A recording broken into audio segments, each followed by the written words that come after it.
마가복음 1장 14절 15절 우리 함께 두 절이니까 함께 봉독합니다. 마가복음 1장 14절 15절 말씀 다 같이 봉독합니다. 요한이 잡힌 후 예수께서 갈릴리에 오셔서 하나님의 복음을 전파하여 이르시되 때가 찼고 하나님의 나라가 가까이 왔으니 회개하고 복음을 믿으라 하시더라. 아멘. 우리 오늘은 이렇게 한번 고백해 보겠습니다. 하나님의 다스림 가운데 살겠습니다. 하나님의 다스림 가운데 살겠습니다. 네, 다시 한번요. 시작. 하나님의 다스림 가운데 살겠습니다. 네, 오늘도 하나님의 은혜와 복이 우리 모든 성도님들과 또 하나님의 다스림 가운데 살아내는 우리 모든 삶이 되기를 주님의 이름으로 간절히 축복합니다. 네, 어렸을 때 우리 전통놀이라고 하는데 땅 따먹기가 있었어요. 우리 동네 마당에서 주로 하는 그런 놀이였습니다. 땅에 큰 네모나 큰 원을 그려놓고 그 안에 자기 손 뺨으로 반원을 그린 다음에 거기에서 자기 집을 만들어 놓고 이제 가위바위보를 한 다음에 이제 작은 돌이죠. 납작한 돌로 세 번 쭉쭉쭉 해서 세 번 안에 자기 원으로 돌아오면 그 돌아온 그 선 안에 있는 그 내용들이 말이 그 세 번 말이 지나갔던 선 안에 있는 것이 이제 자기 땅이 됩니다. 그래서 이제 세 번 안에 들어와야 되는데 혹시 잘못 튕겨져서 세 번 안에 못 들어오면 이제 공격권이 이제 상대방에게 넘어가는 그러한 놀이가 이제 땅 따먹기 놀이였어요. 어렸을 때 진짜 동네 마당, 큰 마당에서 많이 했던 그런 놀이입니다. 요즘은 아스팔트가 깔려 있어가지고 애들이 못하는 것 같아요. 근데 그때는 흙바닥이니까 이 땅 따먹기를 했죠. 지난주에 정말 안타깝고 슬픈 일인데 러시아가 우크라이나를 침범했습니다. 명목은 우크라이나가 이 소련의 적대였던 당시에 나토라고 하는 것에 가입하려고 하는 그런 것들을 우려하는 그런 내용이었어요. 이 소비에트 연합군이었을 때 그것을 대적하기 위해서 미국을 중심으로 유럽의 나토 연합군이 생겼는데 이제 이 우크라이나가 거기에 가입하려고 하니까 자기들이 위기를 느껴서 이제 전쟁을 일으키는 것이었죠. 그러나 사실은 지리적 지형적으로 이 러시아를 제외하고 유럽에서 많은 땅을 차지하고 있는 나라가 이 우크라이나입니다. 특별히 그 땅이 엄청 비옥하고 풍부한 광물 자원이 있는 나라가 바로 이 우크라이나이고요. 또 거기다 흑해 여기는 겨울에도 얼지 않는 이 부동항을 가지고 있는 만큼 아주 군사적으로 매우 중요한 지리적 위치를 잡고 있어요. 결국에는 사실은 이 우크라이나 동부 이 돈바스라고 하는 지역을 장악함으로 인해서 이 우크라이나 정권을 무너뜨리고 이 친러시아 괴뢰 정권을 세우려는 것이 이 러시아의 궁극적인 목표다라고 전문가들은 분석하고 있습니다. 자기네들의 나라에 유익하기 위해서 그 땅을 침공하고 수많은 사람들이 그것에 의해서 죽어가고 있는 그런 상황이죠. 세상에서 땅 따먹게 하는 그런 상황이 오늘 이 현실에서도 전쟁을 통해서 이루어지고 있어요. 우리는 우크라이나를 위해서 좀 중보해야 될 겁니다. 우리가 함께 생각날 때마다 오늘이 최대 고비라고 하는데 여러분들이 기도해 주시고 전쟁이 멈추고 다시 평화로 나갈 수 있도록 기도해 주시고요. 제가 지난주에 때가 찼다 오늘 마가복음 1장 14절 15절 말씀을 가지고 먼저 예수님이 가장 먼저 전하셨던 때가 찼고 여기에 대해서 함께 때가 찼다라는 그런 제목으로 함께 은혜를 나눴어요. 우리에게 인생의 때가 있고 또 영혼의 때, 크로노스와 카이로스의 때가 있다. 그래서 이 때가 찼다는 것은 하나님께서 그렇게 기다려오셨던 때라는 것을 우리가 함께 은혜를 나눴어요. 이스라엘 백성들이 기다려온 때이지만 오히려 더 하나님께서 그 때를 기다리셨고 또 그 때를 기다리셔가지고 그 때를 통해서 우리를 생명의 길로 돌아오게 하시는, 우리를 살게 하시려는 그런 하나님의 간절한 소망을 담고 있는 것이 바로 그 때가 찼다라는 말씀에 담겨 있다라고 이야기했습니다. 예수님께서 이 때가 찼다라는 말 속에는 우리가 오늘 이 시대를 살아가는 그 당시의 이스라엘 시대뿐만 아니라 오늘 이 시대가 너무나 상황과 너무나 유사한 것이 많죠.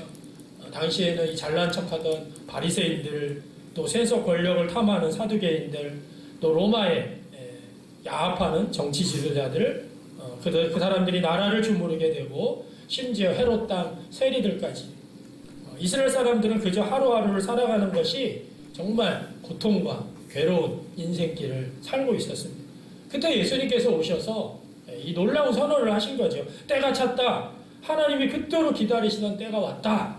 이제 하나님이 주도적으로 단호하게 역사 속에 개입하셔서 세상을 회복하는 일을 시작하시는 바로 그때가 왔다. 이미 이르렀다. 새로운 시대가 시작됐다. 이렇게 말씀하신 것이 바로 때가 찼고라는 말에 다 함축적인 의미입니다. 그리고 하신 말씀이 뭐예요? 하나님 나라가 가까이 왔다. 소망이라고 찾아볼 수 없는 이스라엘 역사의 그 최저점에 오셔가지고 하나님의 나라가 가까이 왔다라고 선포하신 예수님은 오늘 우리가 이 혼란한 이 시대를 살아가는, 깨어진 이 세상 속에 살아가는, 정말 무기력하게 희망조차 잃어버리고 고단한 인생길을 살아가는 우리 모든 이 세상 사람들과 또 우리 그리스도인들에게도 동일하게 선포하시는 것이에요. 때가 찼으니까 하나님의 나라가 왔다. 오늘 그리고 다음 주까지 우리가 하나님의 나라에 대해서 다시 한번, 하나님의 나라가 뭐냐 우리가 잘 알아야겠죠. 하나님의 나라를 또 우리가 2주 동안 한번 말씀을 통해 은혜를 나누는 시간을 갖도록 하겠습니다. 자, 하나님의 나라는 무엇일까요? 첫 번째는요, 예수님의 주요 사상이 바로 하나님의 나라였어요. 많은 사람들에게 예수님의 주요 사상이 뭡니까? 라고 물어보면 구원입니다, 희생입니다, 십자가입니다, 제자도입니다, 또 많은 사람들은 사랑입니다, 이렇게 이야기하는 경우가 많아요. 매우 중요한 단어들입니다. 우리가 예수님을 믿는 데 있어서 이런 단어들은 되게 중요해요. 그런데 예수님의 가르침의 주요한 사상이 뭐냐, 핵심 사상이 뭐냐, 이거는 뭐예요? 중심 사상은 바로 하나님의 나라예요. 다시 한번, 예수님의 가르침의 중심 사상은 뭐라고요? 하나님 나라. 사랑은 예수님의 주요 사상이라기보다는 예수님이 가르치신 이 하나님의 나라를 살아내는 윤리입니다. 하나님의 나라를 살아가는 삶의 방식이 바로 사랑인 거지, 예수님이 가르치신 핵심 사상은 바로 하나님 나라예요. 그래서 예수님이 말씀하신 사랑보다 더 큰 개념이 바로 하나님의 나라입니다. 여러분, 마가가 오늘 1장 15절에서 제일 먼저 예수님이 공생애를 시작하시면서 선포하셨던 것이 뭐였어요? 바로 때가 찼고 하나님의 나라가 가까이 왔으니 회개하고 복음을 믿어라. 오늘 본문 여러분들과 같이 읽었던 말씀인데요. 마태복음 4장 17절에서도 마태도 그렇게 동일하게 기록하고 있어요. 이때부터 비로소 전파하여 이르시되 회개하라, 천국이 가까이 왔느니라 하시더라. 천국, 여기서는 이제 천국이라는 표현을 사용했는데 그게 하나님 나라죠. 자, 예수님의 첫 메시지가 하나님 나라 복음이었어요. 자, 예수님께서 공생의 사역을 3년 동안 하셨는데 각 성과 촌과 마을을 다 두루다니시면서 전파하셨던 게 뭘까요? 바로 하나님의 나라였어요.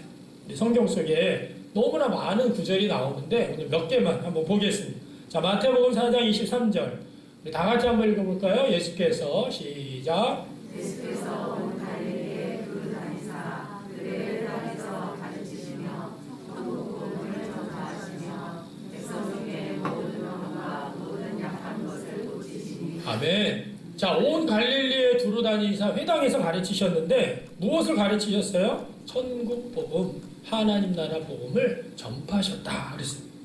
또 마태복음 9장 35절 읽어볼까요? 시작. 예수께서 모든 도시와 마을에 두루 다니사 그들의 회당에서 가르치시며 천국 복음을 전파하시며 모든 병과 모든 약한 것을 고치시니라.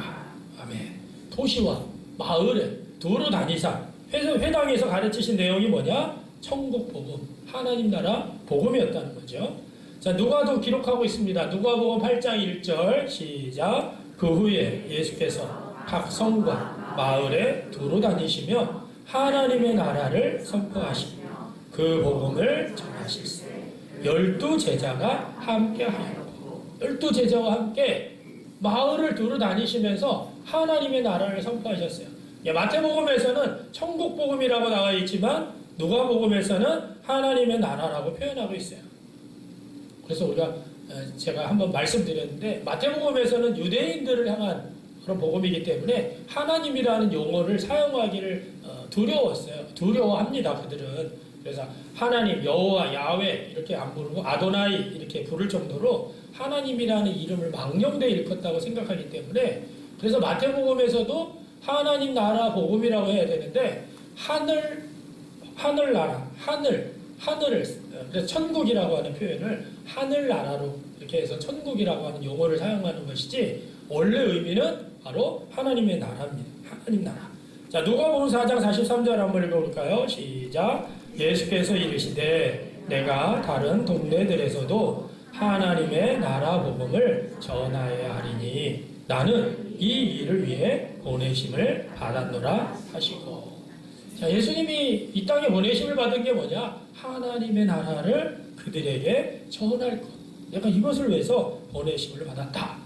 여러분, 제자들도 마찬가지입니다. 제자들도 천국 복음을 전했어요. 자, 우리 누가복음 9장 6절 말씀 볼까요? 누가복음 9장 6절. 제자들이 시작. 제자들이 나가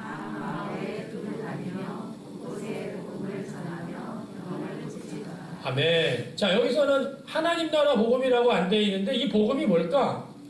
십자가 복음일까요? 부활의 복음일까요?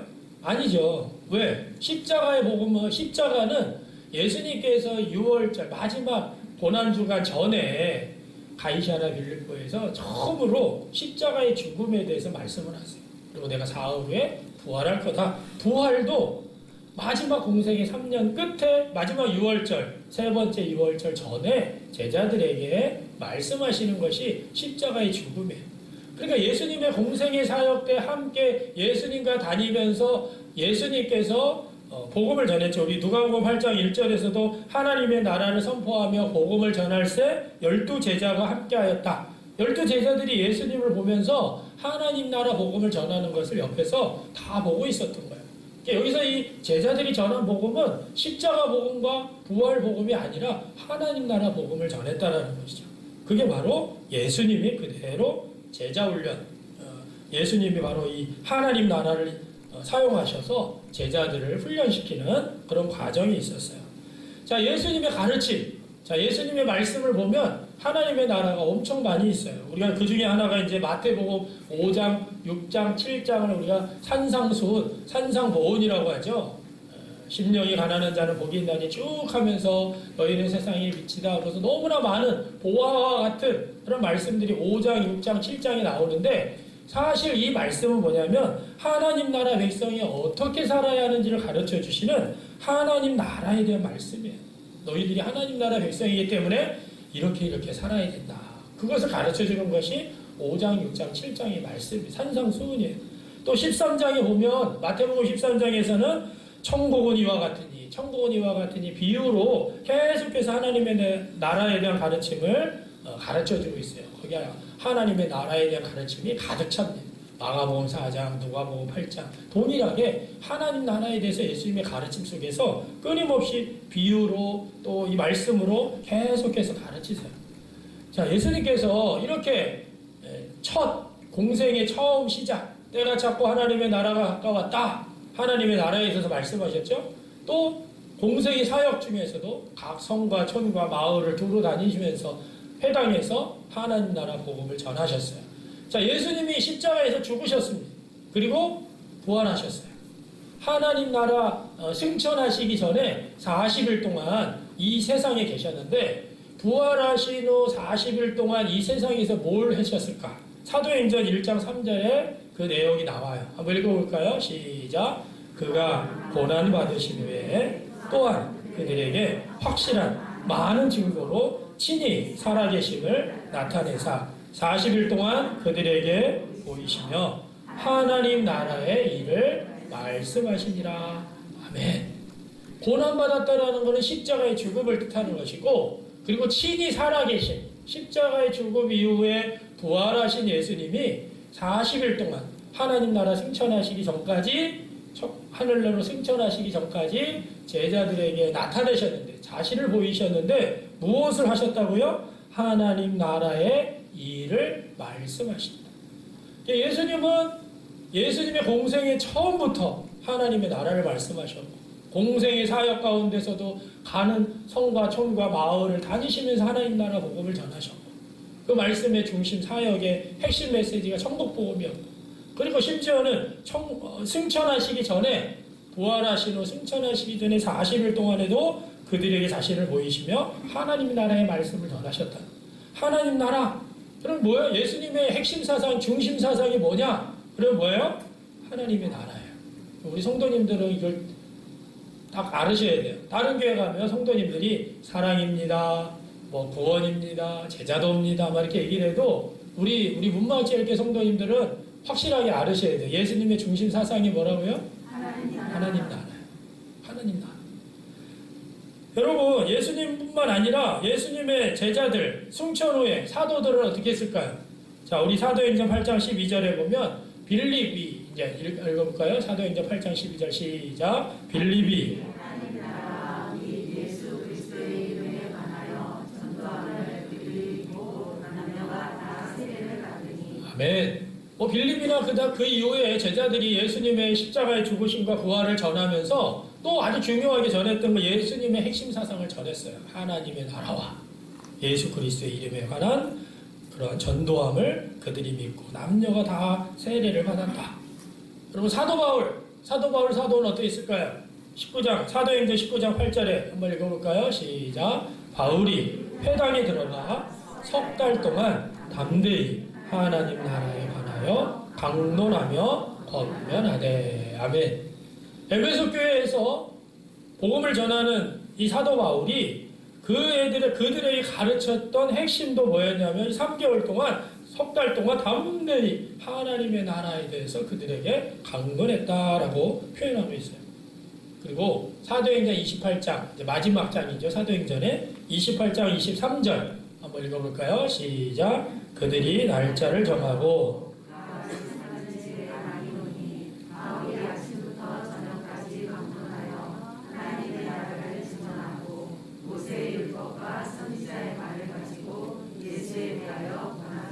아멘. 지금 로마에 잡혀가서 순교하기 직전에 있었던 사도 바울이 지금 자기가 잡혀 있었던 집 가옥에서 많은 사람들이 숙번을 정해서 날짜를 정해서 자기가 있는 곳에 사람들이 이제 찾아온 거죠. 바울이 아침부터 저녁까지 강론했던 게 뭐냐? 하나님의 나라를 그들에게 가르치면서 구약에 있는 율법과 선지자들의 율법 선지자는 구약 성경 전체를 뜻합니다. 이걸 가지고 예수님과 어떤 관계가 있는지를 그들에게 가르쳤다. 로마에서 순교하기 직전에 사도 바울도 하나님의 나라를 가르쳤어요. 여러분, 예수님의 핵심 사상, 그의 제자들, 그리고 사도 바울 역시 하나님의 나라에 대해서 가르치고 전파했다라는 것입니다. 우리가 신약 성경 전체는요, 사실은 그 큰 흐름의 주제가 뭐냐면 하나님의 나라예요. 우리가 예수님을 따라가고 예수님을 믿고 예수님 말씀대로 살아간다고 한다면 우리는 바로 뭐냐? 하나님의 나라가 뭔지를 우리가 전문가가 돼야 된다는 거야. 오늘 이 말씀을 듣는 우리 모든 성도님들이 하나님의 나라에 대해 전문가가 되시길 간절히 바랍니다. 신약 성경에서 가장 중요한. 자, 그런데 이것이 하나님의 나라가 신약 성경에만 있었던 거냐? 아니에요. 구약에 하나님의 나라 사상이 있습니다. 하나님 나라라는 것이 예수님께서 새롭게 만들어내신 사상이 아니라는 것이에요. 구약 시대부터 이어져 온 사상이 바로 하나님의 나라입니다. 물론 구약에서는 하나님 나라, 천국 이런 용어가 등장을 안 해요. 아무리 찾아봐도. 그런데 구약은 처음부터 끝까지 뭐냐면 무엇을 얘기하냐면 하나님이 다스리신다. 하나님이 통치하신다. 이 주제를 계속 반복하는 거예요. 자, 하나님이 다스리고 주관한다는 건 뭐예요? 통치의 개념이에요. 누구에게 주권이 있느냐? 나라에서 가장 중요한 게 뭐라 그랬어요? 땅과 백성과 주권이에요. 나라가 형성되려면 땅이 있어야 되고, 그 다음에 국민이 있어야 되고, 그 다음에 주권이 있어요. 근데 그 주권, 그 통치권이 누구에게 있느냐? 하나님에게 있다. 그래서 하나님은 그 하나님의 나라를 백성들을 통해서 계속해서 이어가시려고 하는 거죠. 그래서 이스라엘 향해서 끊임없이 외세가 너희를 다스린 것처럼 보이지만 실제 통치자는 하나님이시다 외치시는 거예요. 선지자들을 통해서 너희가 하나님께로 돌아오지 않으면 너희가 겪고 있는 이 민족적 수치를 극복할 길이 없어. 계속해서 선지자를 통하여서 그 메시지를 선포하셨어요. 그래서 구약 성경은 지속적으로 하나님이 열방의 왕, 온 세상의 왕이다 이것을 계속해서 선포하고 있습니다. 그러면서 뭐예요? 하나님은 온 세계 나라들의 관심이 있다는 거예요. 이스라엘뿐만 아니라 이스라엘의 모든 국가를 심판하신다고 말씀하세요. 하나님은 온 세상의 하나님이시며 이 세속사를 다 지켜보시는 분이기 때문에 이스라엘뿐만 아니라 세속의 모든 나라에 관심을 갖고 그 나라들을 심판하시는 왕이 누구냐? 하나님이시다. 이것을 구약 성경에서 말씀하고 있습니다. 그뿐만 아니라 하나님은 지금 다스리는 현재 왕이시고 장차 올 미래에도 왕이시라고 말하면서 종교적인 영역에서도 왕이지만 일상적인 삶에서도 왕이시라는 것입니다. 여러분 우리가 출애굽기, 요즘 레위기, 신명기, 이스라엘 백성들의 일상 가운데에서 나타나는 그 내용이 뭐냐면 사실은 우리가 어떻게 하나님의 다스림을 받을 것인가 이게 되게 중요한 우리가 이제 3월 1일부터 레위기 말씀이 시작이 되는데 레위기도 마찬가지예요. 하나님과 동행하는 법을 가르쳐주는 거예요. 우리가 어떻게 하나님께서 이스라엘 백성들을 하나님의 나라를 어떻게 창세기는 시작했는지 또 출애굽을 통해서 하나님께서 어떻게 그 고통 속에 고난받는 그 민족들을 어떻게 이끄시고 인도하시는지 또 레위기는 뭐예요? 그러면 그 하나님과 함께 어떻게 동행하느냐 거기서는 특별히 제사라든가 뭐 율법이라든가 이런 것들을 통해서 하나님과 동행하는 법을 우리에게 가르쳐주고 있어요. 왜? 하나님이 우리를 다스리고 계십니다. 우리의 왕이시기 때문에. 그래서 우리의 일상 속에서도 하나님의 다스림을 받아 가야 된다는 거예요. 그래서 구약 성경에서는 하나님의 나라라고 하는 단어를 사용하지 않지만 하나님이 다스리신다. 그분만이 우리를 통치하신다. 이것이 뭐예요? 끊임없이 반복되는 거예요. 그래서 우리의 인생이 뭐예요? 내가 왕이냐? 하나님이 왕이냐? 내가 왕이냐? 하나님이 왕이냐? 중요한 거죠. 우리 인생을 살아가는데 내가 왕인지 하나님이 왕인지 내가 왕된 삶을 계속해서 살아가다 보면 우리는 하나님의 다스림을 받을 수가 없어요. 하나님이 나의 왕이십니다라는 표현은 뭐예요? 하나님이 나를 다스려 주십시오. 나를 통치해 주십시오. 교회에서만이 아니라 우리의 삶 속에서. 그런데 안타깝게 한국교회 많은 성도들이 구약 성경을 잘 읽질 않아요. 우리 성도들은 잘 읽죠. 요즘 열심히 우리 구약 성경을 열심히 통독하고 있잖아요. 여러분 오늘날 그리스도인들이 구약 성경의 내용은 잘 읽질 않습니다. 내 교회 오면 그냥 위로받고 내 마음을 내 영혼을 만져주는 마치 개인주의적인 신앙이 되고 말았어요. 구약에 등장하는 이 웅장한 이 하나님 현재와 미래의 왕이시고 이스라엘과 모든 나라의 왕이시고 이 종교적인 영역 일상 모든 영역의 왕이신 그 하나님이 바로 신약의 예수 그리스도로 나타났다는 것을 우리가 깨닫지 못하면 그럼 뭐예요? 그냥 단순하게 예수님은 내 죄를 사해 주시고 나를 구원받게 해주시는 분 정도로 강등될 수밖에 없다는 겁니다. 물론 예수님이 내 죄를 사하시고 나를 구원하신 놀라운 사실입니다. 그런데 더 중요한 것은 뭐예요? 그 예수 그리스도가 이 세상을 통치하시는 하나님이라는 사실을 잊어버리면 우리는 뭐예요? 이 기독교가 철저하게 이 교회라고 하는 이 건물 속에 자신의 개인의 영혼 속에 갇혀버리는 그 결과가 나타납니다. 그래서 우리 한국교회 영성이 계속해서 이 교회 안에만 머무는 골방 영성에 머물러버리는 그런 경우가 됐다는 것이죠. 지금까지 우리 한국교회가 이런 구약 성경에 나타난 하나님의 다스림과 통치를 외면하고 교회 안에서 어떻게 할 것인가만 가르치고 사회 속에서 어떻게 살아갈 것인가를 가르치지 않았기 때문에 이원론적인 영성이 나타난다는 것이죠. 여러분 학교, 직장, 가정 어떻게 내가 하나님의 나라에 하나님의 다스림을 받을 것인가 하나님의 통치를 받을 것인가 이렇게 고민하는 것이 실종됐다는 것이죠. 여러분 하나님 나라 사상이 없으면요 우리 기독교는 가분수형 인간이 됩니다. 머리만 이렇게 크게 그냥 뭐 들은 거는 많고 읽은 거는 많고 근데 몸은 움직이지 않는 거예요. 하나님 나라 사상을 잊어버리면요, 한국교회뿐만 아니라 우리 한 개인 그리스도인의 문제가 된다는 것이에요. 그래서 우리가 그리스도인이라고 한다면 구약이 얘기하고 있고 예수님이 말씀하고 계시는 이 하나님의 나라의 사상을 놓쳐서는 안 된다는 것입니다. 그래서 하나님을 믿고 하나님 관계를 중요하게 여기는 그리스도인이라고 한다면 이 관계를 중심으로 내가 살고 있는 뭐요? 여러분들의 삶의 일터의 곳곳에서 하나님의 다스림과 하나님의 통치를 받으셔야 되는 거예요. 그게 뭐냐면 하나님과 동행하는 삶이에요. 하나님의 나라를 살아낸다는 게 뭐예요? 여러분들이 있는 여러분들의 삶의 모든 장소에서 하나님의 다스림을 받는 거예요. 하나님이 나의 왕이십니다. 여러분들의 가정에서, 직장에서, 학교에서 하나님의 다스림을 받는 게 그게 뭐예요? 하나님과 동행하는 거예요. 하나님의 나라를 사는 거예요. 내가 하나님의 나라를 살아야지 뭐 이렇게 하면서 찬송 부르고 기도만 하고 있는 게 하나님의 나라를 삶을 사는 게 아니라 여러분들이 삶는 직장에서 여러분들이 현재 부딪히는 그런 세상에 있는 사람들 가운데서 하나님의 뜻이 무엇인지, 하나님의 원하시는 게 뭔지, 하나님이 말씀하시는 게 뭔지를 가지고 그 통치권 가운데 하나님이 주인이십니다. 하나님이 나의 왕이십니다. 라고 그 자리에서 살아내는 것이 바로 하나님의 나라를 살아가는 거예요. 그게 없으면 우리는 뭐야? 그냥 교회 안에서만 하나님 나라를 얘기하고 교회 안에서만 신앙을 얘기하는 거기에 머무를 수밖에 없다는 것이죠.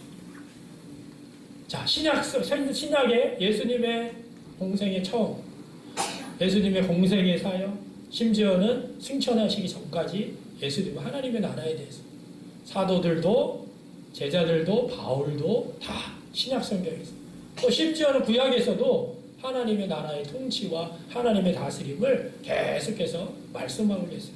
자, 그런데 여기에서 우리가 마지막 중요한 세 번째는 뭐냐면 하나님의 나라의 바탕이 뭐냐면 사실은 하나님의 깨어진 마음과 회복이라는 것입니다.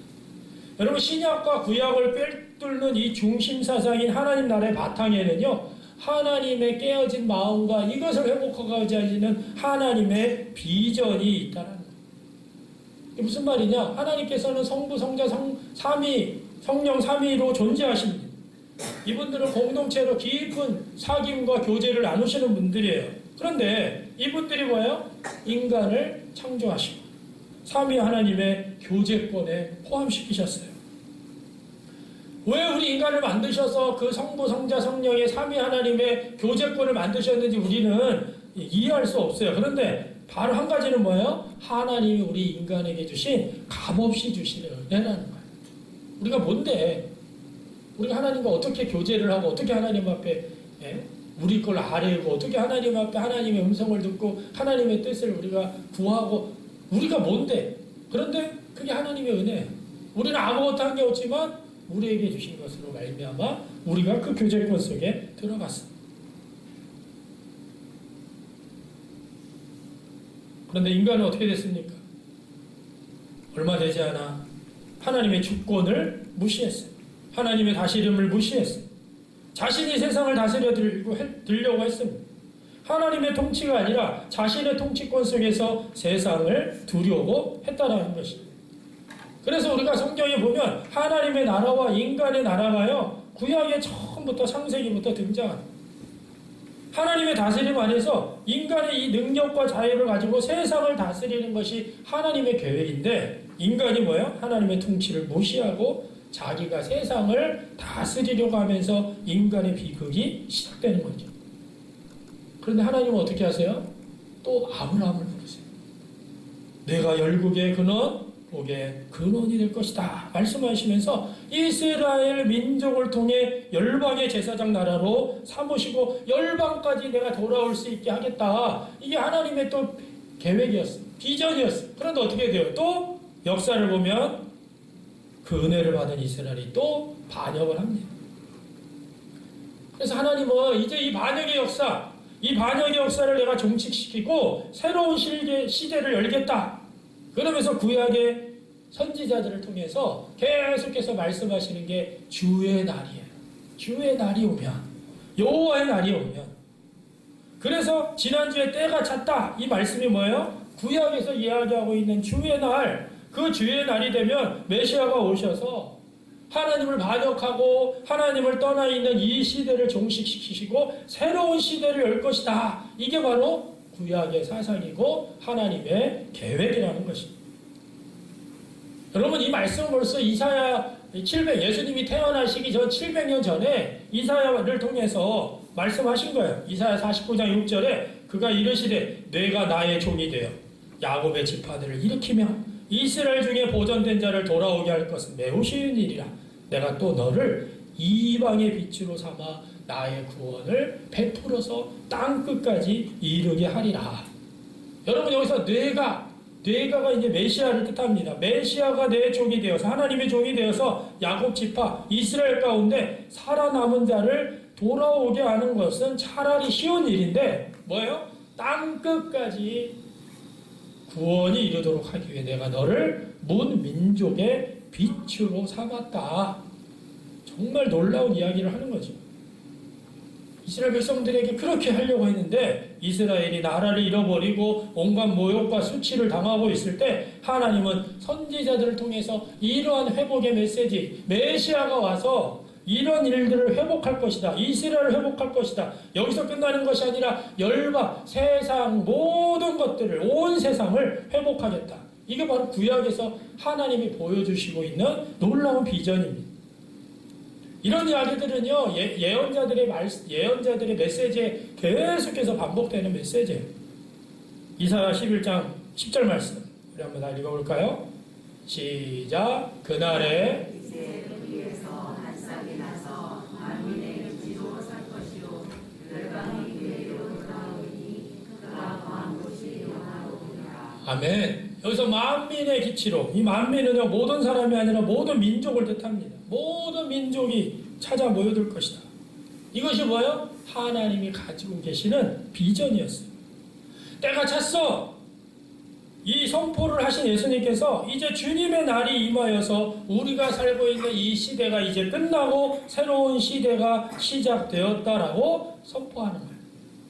여러분 우리가 이 시대, 우리가 붙잡아야 될 아주 중요한 깨달음은 바로 뭡니까? 오늘 이 시대도 이 코로나로 인하여 힘들고 어려운 러시아가 우크라이나를 침공하는 이런 역사적인 전쟁이 일어나고 있는 이 상황 속에서도 하나님은 뭐예요? 우리를 다스리고 계시고 이 세상과 열방을 다스리고 계시다라는 거예요. 그래서 예수님은 하나님의 나라를 그들 가운데 선포하셨습니다. 여러분들과 저도 이 땅 가운데 살고 있지만 여러분들과 저도 뭐예요? 하나님의 다스림과 통치 속에 살아가고 있습니다. 하나님의 나라를 살아가고 있어요. 우리의 발은 이 세상 나라에 속해 있지만 우리는 뭐예요? 하나님 나라의 백성입니다. 하나님의 계획, 하나님의 비전 이런 것들을 여러분들이 이루어드리는 우리 모두가 되시길 간절히 축원합니다. 그래서 우리가 하나님의 나라를 공부하고 하나님의 나라를 우리들의 삶 속에 살아내고 그 하나님의 나라를 통해서 뭐예요? 나만 구원받고 나만 천국행 열차를 티켓을 따서 구원행 열차를 따서 나만 신나 할렐루야가 아니라 열방을 향하여서 정말 저렇게 러시아가 우크라이나를 치고 모든 그런 그때를 심판하시면서 그 열방이 돌아오게 하기까지 하나님이 이러한 계획과 비전을 가지고 우리를 사용하길 원하신다는 거예요. 우리가 하나님의 나라를 살아낼 때 바로 그 나라가 우리 가운데 그 나라가 온전히 세워지는 그런 일들이 일어난다는 것을 오늘 우리에게 말씀하고 계세요. 그렇습니다. 힘들고 어려운 시대를 살아가는 우리 사랑하는 성도들이 이 코로나 시대 위기 속에서 전쟁이 난무하는 이 시대 속에서 하나님의 계획이 무엇인지 하나님의 비전이 무엇인지 이 땅 가운데서 모든 것들을 회복하기를 원하시고 또 여러분들과 저를 세우셔서 구원받게 하셔서 하나님의 나라를 살아내게 하시고 그 하나님의 나라를 살아내게 함으로 말미암아 열방이 다 주님께 돌아오게 하기를 원하십니다. 그 하나님의 계획과 꿈을 이루어드리는 우리 모두가 되시길 주님의 이름으로 간절히 축원합니다. 기도하겠습니다. 그렇습니다. 주님, 세상은 서로 자기의 땅을 차지하기 위하여 사람들을 죽이고 고통 가운데 신음하고 그런 상황들입니다. 그러나 하나님의 나라는 하나님의 다스림과 통치 가운데 정말 하나님이 우리에게 주시고자 하는 놀라운 것들을 누리고 풍성한 삶을 살게 되는 것입니다. 이 땅의 죄가 결국에는 하나님을 무시하고 하나님을 몰아낸, 하나님이 나의 왕이심에도 불구하고 내가 왕된 삶을 살아가는 이들에게 붙여진 것이 바로 죄의 본질이었습니다. 오늘 이 시대를 살아가는 우리가 하나님의 나라가 무엇인지, 예수님께서 그토록 말씀하셨던 예수님의 중심 사상, 핵심 사상, 그리고 제자들, 사도들, 그리고 구약의 전반에 흐르는 하나님의 다스림과 통치가 바로 오늘 이 시대를 살아가는 우리에게도 동일하게 하나님의 나라를 살아낼 것을 요구하는 것임을 우리가 깨닫고 하나님의 그러한 계획과 비전, 꿈을 이루어드리는 하나님 나라 백성이 되게 하여 주옵소서. 모든 영광 하나님 앞에 올려드리며 예수님의 이름으로 기도하옵나이다. 아멘.